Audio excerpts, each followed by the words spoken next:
দেখুন আমি আজকে বানাচ্ছি সাবুত পকোড়া। তো আমার খানিকটা হয়ে গেছে, এই যে খেতেও শুরু করে দিয়েছি গরম গরম, এই যে। আর এগুলো ভাজতে বাকি আছে, তো আমি ভেজে নিচ্ছি।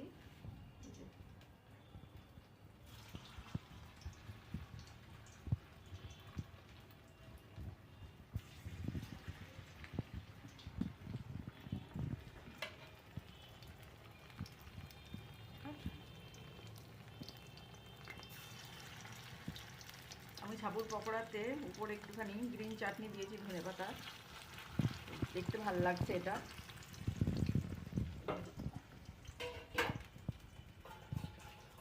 দারুণ হয়েছে খেতে।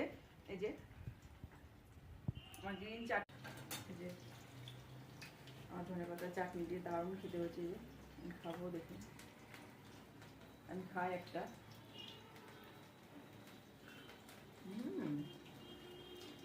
দারুণ।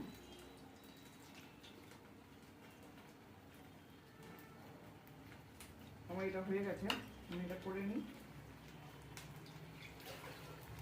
হয়ে গেছে।